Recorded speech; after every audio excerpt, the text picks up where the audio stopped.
Oi, pessoal, tudo bem? Espero que vocês estejam bem. Hoje eu vou falar com o sétimo ano. Nós vamos estudar o módulo 10 da apostila, né? Mudanças na política, a centralização do poder. Esse módulo aqui, né? Eu acho ele bem interessante porque provavelmente vocês já se perguntaram em algum momento como que se formaram os reinos, né? Vocês sabem, lá desde as primeiras cidades da humanidade, que vocês estudaram lá no sexto ano, quando se formaram as primeiras cidades-estado, já tinham líderes. Esses líderes foram considerados monarcas.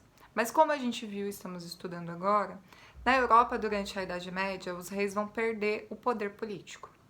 Por quê? Pelas pessoas viverem em feudos, né, ali no centro da Europa, as pessoas vivendo em feudos, quem tinha mais poder era o senhor feudal, era o nobre dono daquele feudo, né? Então, os camponeses estavam submetidos às regras e leis criadas pelos nobres, por esses donos dos feudos, os senhores feudais. Os reis existiam? Existiam. Tinham poder em todo o seu território? Não muito, né? Os nobres ainda tinham um poder político muito grande na Europa.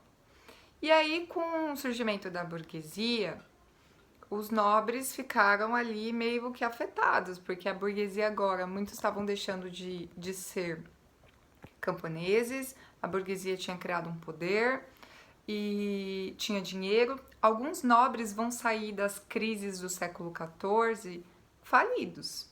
Vocês viram, a gente estava estudando isso no módulo anterior. Peste negra, revoltas populares, a população não queria mais pagar impostos pesados nos campos, nas cidades os assalariados queriam um salário melhor, com melhores condições de trabalho, né? Os artesãos que trabalhavam para os burgueses. Então a situação começou a ficar mais complicada. Os nobres meio que pediram ajuda para os burgueses para poder controlar a população nessas revoltas. Teve a Guerra dos 100 Anos, como eu já falei, a peste negra, que foi uma das mais terríveis, que não diferenciava classe social, clero, burguês, nobre, camponês, servo, né? Era todo mundo igual para a peste negra. Essas crises do século XIV afetaram todos. Os nobres, mais especificamente, vão perdendo o seu poder e os burgueses vão ganhar mais poder, vão centralizar o seu poder depois das crises. Alguns burgueses vão permanecer comercializando, né? E aumentando seu poder com isso. Só que tinha uma questão. A burguesia só não ficava mais rica e ganhava mais dinheiro, lucrava mais com o comércio, porque as regras comerciais eram muito complexas. Cada feudo tinha uma regra comercial, cada feudo tinha uma moeda, cada feudo tinha suas leis, cada feudo tinha lá sua contagem de pesos e medidas. Olha isso, era muito difícil. Na página 195 tá até falando um pouquinho sobre isso, ó, como as conversões de valores eram complicadas. Os pesos e as medidas tinham uma variação. A palavra, por exemplo, polegada, quer dizer que o polegar. Então, a medida era por polegares. Quantos polegares dá de tal coisa? Gente, então cada pessoa que tem um polegar diferente, a medida era diferente. Fora que as moedas eram diferentes. Então, comercializar não era fácil durante o período da Idade Média, né? Além disso, por exemplo, eles iam medir tecidos, a medida era o braço esticado do nobre. Ia do nariz dele até o braço esticado. Gente, isso é medida? Cada um tem um braço, então as medidas eram todas diferentes. Fora que eles mediam também objetos com pé, com as passadas, né? Então eles iam lá, utilizavam o pé para medir, tantas passadas ou tantas palmas das mãos. Isso complicava e diminuía o lucro dos burgueses, porque em alguns locais eles perdiam mais produtos, não tinha uma padronização, né? E aí, como resolver essa questão comercial dos burgueses? Bom, eles queriam que as regras e as leis comerciais fossem unificadas. Para isso, eles precisavam de ajuda de algum grupo que conseguisse unificar essas leis. E qual é o grupo que está meio apagado nesse momento da história? Os reis, né? Os reis tinham pouco poder no seu território porque os nobres tinham muito poder.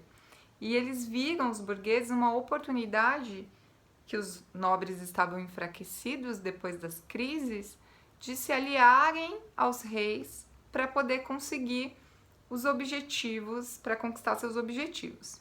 Então, os reis e os burgueses vão se aliar com o objetivo para os burgueses de unificar as regras comerciais, de unificar os pesos e medidas e unificar a moeda, né? Cada reino ter a sua moeda, a sua língua, o seu território, as suas regras de medidas e pesos, etc. E para os reis era muito vantagem se aliar aos burgueses, porque os burgueses tinham dinheiro para formar um exército, para comprar armas, para ajudar o rei a se impor como rei, fazer com que suas regras, suas medidas fossem levadas a sério, para conquistar territórios, delimitar fronteiras. Então, tudo isso era muito determinante para os reis tomarem o seu poder dentro do seu reino. Então, vai ter uma aliança aí no século XIV entre os reis e os burgueses.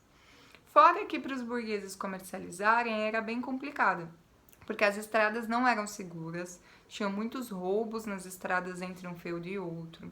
As vilas, né, os burgos, também não tinham uma estrutura muito boa. Vocês viram que durante a peste negra, as vilas, os burgos estavam quase que destruídos, né?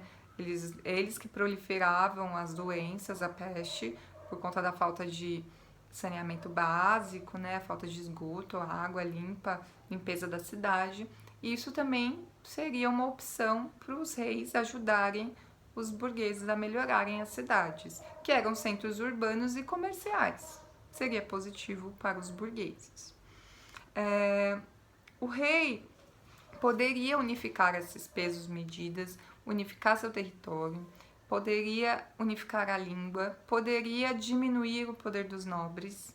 Então, para os reis seria muito, muito positivo uma aliança com os burgueses, porque os burgueses poderiam financiar o exército, financiar esse projeto real de conquistar territórios, delimitar um território, delimitar qual é o tamanho do seu reino. Também facilitaria as atividades comerciais, né? Facilitaria essa aliança entre reis e burgueses, porque eles teriam um apoio político. Querendo ou não, os burgueses eram muitos, né? Os comerciantes eram muitos, e se eles tivessem os comerciantes do seu lado, apoiando politicamente, seria mais fácil ir aos poucos diminuindo o poder da igreja, do clero, e o poder dos nobres, né? Então pensem, olhem a estratégia. Os burgueses apoiando os reis e os reis conseguindo territórios, isso aumentaria os territórios que eles poderiam comercializar. Então, para os burgueses era muito vantajoso se aliarem aos reis, e para os reis também seria muito vantajoso eles centralizarem o poder nas suas mãos, retirando esse poder político e econômico das mãos dos nobres e também do clero.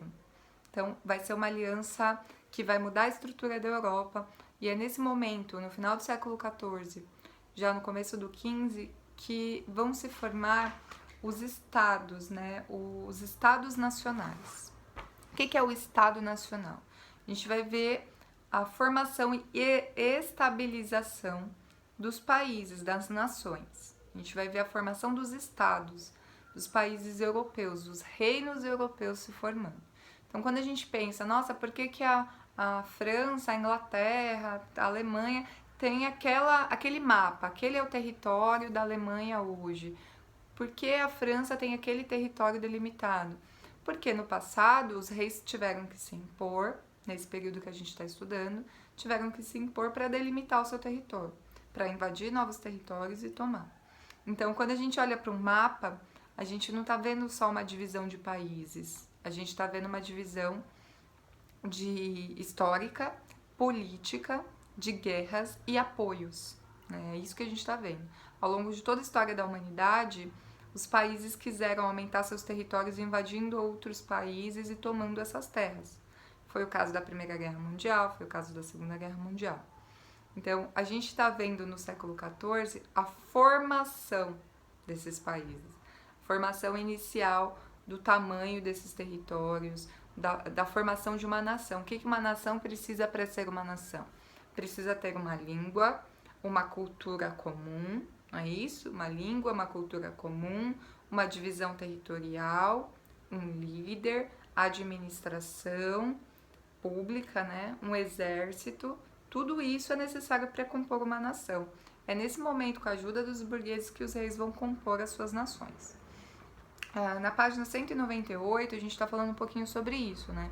Como o exército vai garantir a segurança interna da nação, para que não tenham revoltas e etc. Mas também vai proteger de invasões externas, né? De outros reinos querendo invadir, tomar território. É nesse momento que os reis vão unificar as moedas, os parâmetros de pesos e medidas, facilitando o comércio dos burgueses. Também vão contar com um exército de funcionários e funcionários da corte para ajudar os reis a administrarem o seu poder, né? Quem desobedecesse às leis criadas pelo rei, pelo monarca, com a ajuda dos seus apoiadores políticos, né? Vai ser perseguido, vai ser utilizada a força do exército contra essas pessoas. Então, vocês estão vendo, tá surgindo as nações, é a formação dos estados nacionais. Então, todos os parâmetros para um estado, um reino, estão sendo formados. O conjunto de leis bem organizados, determinando o que seria de punição a quem não cumprisse essas leis, vão ser formadas nesse momento da história, século XIV, tá bom? Também o idioma oficial e as tradições culturais. Por exemplo, em algumas regiões tinham línguas diferentes, tradições diferentes, mas todas essas regiões pertenciam ao mesmo reino. Os reis vão proibir que essas outras línguas sejam faladas, vai ter o idioma local, o idioma oficial, e as outras serão proibidas. Tem várias pessoas que cultuam vários deuses nessas regiões, que também pertencem a um reino só. Vai ser proibido, vai ser decretada uma religião oficial. Então vocês imaginam, vai ser a formação das nações. Vai ocorrer alguns problemas dessas formações das nações. Não sei se vocês já ouviram o caso da Espanha e da Catalunha, né? A Catalunha, ela não se reconhece pertencente à Espanha. É uma região do Reino da Espanha que foi anexada nesse período, tá? Foi no século, acho que no século XVI, alguma coisa assim.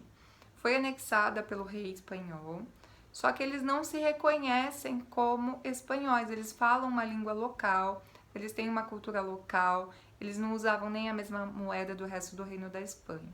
Então, até hoje, a Catalunha tenta se tornar independente, porque a formação do Estado Nacional da Espanha anexou esse território e culturalmente, economicamente, eles não se adaptaram, eles não se uniram ao resto da Espanha. Então, até hoje, eles consideram que não fazem parte desse Estado Nacional. Eles deveriam ser um Estado independente, um país independente. Olha isso. Isso vai acontecer em alguns locais, tá? Da Europa. Porque os reis estão anexando o território, estão formando seus reinos. Alguns locais vão ser anexados que não pertenciam ali àquela cultura. Isso vai gerar algumas guerras, aliás, alguns problemas. É interessante a gente pensar na palavra Estado Nacional, porque Estado quer dizer governo, né? Tá ligado às estruturas políticas e governamentais de um país. País em si tá querendo dizer território geográfico. E nação tem a ver com a cultura. Então, a formação dos estados nacionais quer dizer que estão se formando os governos e as culturas dos países, certo? Dos territórios geograficamente definidos. E os reis estão tomando a liderança desses territórios, certo? Em alguns países, os nobres vão super se apoiar ali, se unir aos reis e aos burgueses. Em outros países, nem tanto, tá? Então, em alguns países, os nobres vão formar a corte do real, vão ali ser apoiadores do rei. E em alguns países, como foi o caso da Inglaterra, os nobres não vão gostar nem um pouco dos reis tomarem o seu poder e vão formar grupos, né, para limitar o poder do rei, que na época foi chamado de parlamento, né? Então, parlamento na Inglaterra é o local onde tem os parlamentares que fazem as leis, né? E essas leis são impostas a todo o reino, inclusive ao rei. Então, como uma forma de diminuir o poder real do rei da Inglaterra, os nobres ingleses, nesse momento da história, decidiram se unir para limitar o poder do rei, e é daí que surge o parlamento, certo? Em alguns locais também a igreja não vai se associar muito aos reis. A igreja católica, por exemplo, na Inglaterra e na Alemanha, não vai se dar muito bem com o poder real, não. Vai ter brigas da igreja com o rei. No caso da Espanha e de Portugal já vai ser diferente.